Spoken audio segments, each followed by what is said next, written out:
हो रही है। और मैं आज पीटीआई से हूँ तो मैं तो शादियाने बजा रहा हूँ, बिकॉज ये बजट अभी नहीं चुभेगा।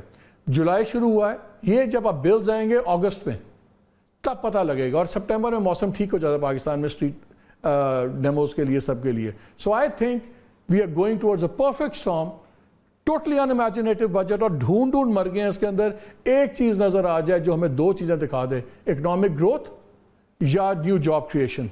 दोनों चीज़ें नहीं हैं। अगर इकॉनमी नहीं चलेगी तो कहाँ से होगा? इस पर बात करते हैं। हम सब हैं राना एहसान अफजाल साहब, थैंक यू वेरी मच। हमारे बड़े अच्छे दोस्त हैं, मुझे जेन्युइनली दिल दुखी होता है जब इनको फाइनेंस के प्रोग्राम पे लाते हैं। शहबाज राना साहब with his always wicket smile, senior economic correspondent, बड़ा प्रोग्राम भी करते हैं एक्सप्रेस पे। एंड तैमूर झगड़ा, फॉर्मर फेडरल मिनिस्टर। ज़रा मैं आपसे शुरू कर देते हैं, ठीक है? राना शहबाज राना साहब ये बताएं कि ये जो सारा एपिसोड हुआ है, हमारा ख्याल था बड़ा इमेजिनेटिव बजट आएगा, औरंगजेब आए हैं, बैंकर, ये वो सारा बड़ा बिल्डअप था। What is this? बहुत शुक्रिया आपका। देखिए पार्टी जो पीएमएलएन की पार्टी है ना, इसके अंदर इसहाक डार साहब के खिलाफ एक बड़ी मूव थी कि उनको वजीर ख़जाना नहीं बनाना 5वीं दफ़ा, और बहुत सारी जगह से भी प्रेशर राइट लेफ्ट से डलवाए गए। कुछ और लोगों ने अपने स्कोर सेट, इससे तो बेहतर जॉब होनी थी। अच्छा, अब वो एक तरफ थे इसहाक डार साहब, वो जैसी भी पॉलिसी होती थी, जो भी पता होता था, हमें पता था कि अगर कुछ गलत भी हो रहा है तो उनको पता है गलत हो रहा है।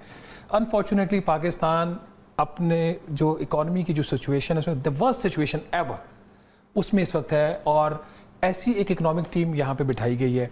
और इवन कि पीएमएलएन की जो पॉलिटिकली भी बात करें तो एक बी टीम लॉन्च की गई है इन हालात को फेस करने के लिए। उसका नतीजा क्या निकला कि जो बजट है वो समझ नहीं आ रही है किसका बजट है। ये ब्यूरोक्रेट का बजट है, ये बैंकर का बजट है, ये हुकूमत पाकिस्तान का बजट है, ये IMF का बजट है। ब्यूरोक्रेट का तो है। ये ऐसा बजट है इसके या तो इसको कोई गोद लेने को तैयार नहीं है। ब्यूरोक्रेट भी कहता है जी हमारा तो है ही नहीं, हम तो जो पॉलिटिकल लीडरशिप कहती है हम वो करते हैं। आपने एक नंबर कोट किया, 2 नंबर्स आपने कोट किए। जो टोटल टैक्सेस लगे हैं इस बजट में, इजाफी टैक्सेस, वो 1700 अरब रुपए के लगे हैं। तकरीबन 1500 अरब का जो टैक्सेस इजाफी लगे थे वो तो 12 जून को लग गए थे। और मेरा पोस्ट बजट प्रेस कॉन्फ्रेंस में यही फाइनेंस मिनिस्टर से सवाल था कितने और मिनी बजट आएंगे, तो उनका जवाब मैंने जवाब देता।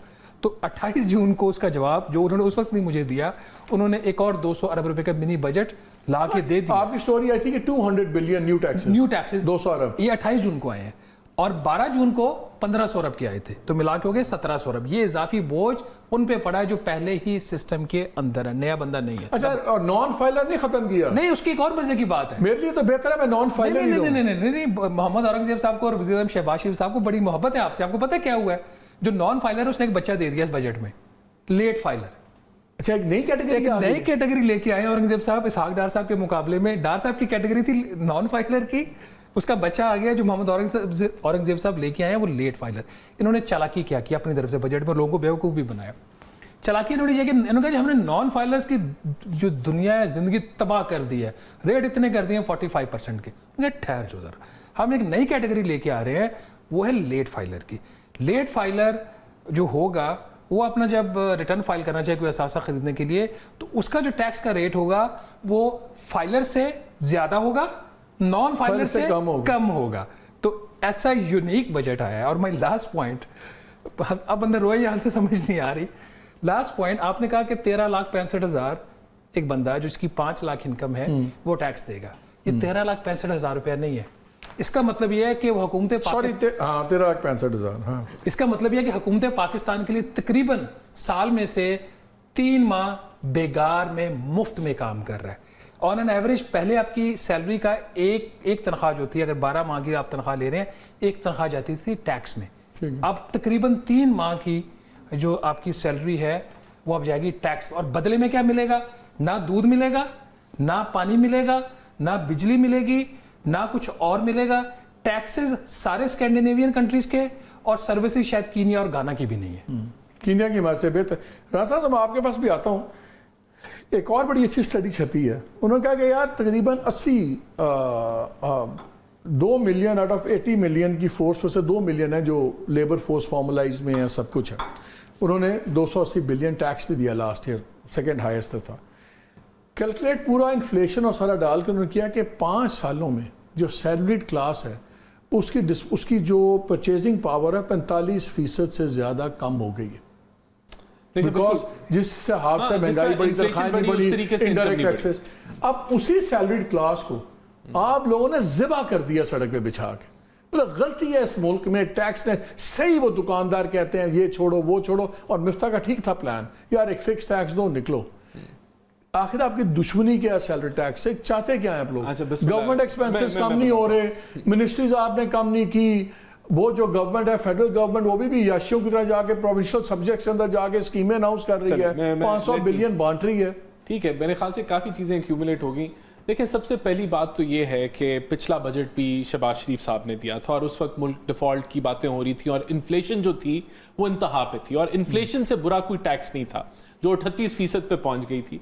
वो जो बजट हमने दिया और जो स्टैंड बाय एग्रीमेंट किया IMF के साथ, उसका नतीजा क्या है कि आज इन्फ्लेशन 12 और 13 के दरमियान में आ गई है। देखिए आप ही बोलेंगे, आपने क्रेडिट लिया ना, आपने क्रेडिट लिया, मुझे चीज बताएं, वो इन्फ्लेशन कहां से कम हुई भैया?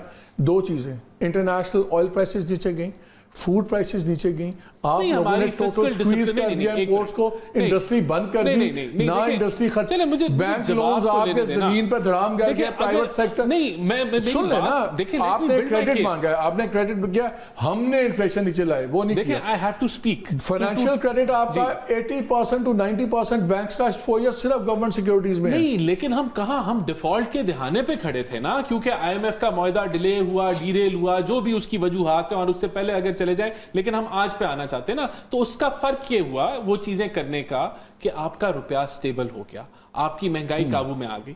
अब मूविंग फॉरवर्ड ये जो बजट था, हमें IMF से बात करनी चाहिए थी या नहीं करनी चाहिए था, हमें EFF चाहिए कि नहीं चाहिए, हमें एक्सटेंडेड फंड फैसिलिटी चाहिए, दुकानदारों को मैं बताता हूं, उसके बगैर गुजारा नहीं था। तो ये जब आप IMF से बात करते हैं तो IMF के साथ जो इशू है, the problem that we faced, और उसकी वजह है कि आपके क्रेडिबिलिटी इश्यूज है, कि वो कहते हैं, हम जब कहते हैं कि ये हम टैक्स बेस बढ़ाने जा रहे हैं या टैक्स एवेजन को हम इन मेजर से कम करने जा रहे हैं, वो कहते हैं नहीं, हमें ये कहानी ना सुनाएं जो 76 सालों से आप सुना रहे हैं, हमें पॉलिसी मेजर्स दें।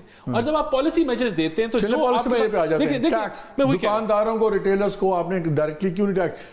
दो दफा आपके फाइनेंस मिनिस्टर ने, सुने, 2 दफा आपके फाइनेंस मिनिस्टर साहब ने अपनी तकरीरों में कहा मिफ्ता साहब का जो कदम था ठीक होना चाहिए था, और वो जो कदम जिस पे वो फारिग हुए 200 अरब का ठुका हमें, आज आपको वो डायरेक्ट टैक्सेशन में क्या था फिक्स टैक्स? देखिए मालिक साहब, वो कदम जो है ना, वो 75-76 सालों से किसी ने नहीं लिया, लगा दिया था भाई, नहीं वो लगाया फिर वापस हुआ, ये पहले भी एक्सरसाइजेस हुई, हाँ मुझे पता है, वो मिफ्ता साहब ने PMLN की गवर्नमेंट थी, और उसके अंदर प्राइम मिनिस्टर का ही था कि उसको लगाना है हमने। अब देखें, अभी वो ये भूल जाए कि वो जो रिटेलर जो है वो टैक्स नेट पे नहीं आने लगा,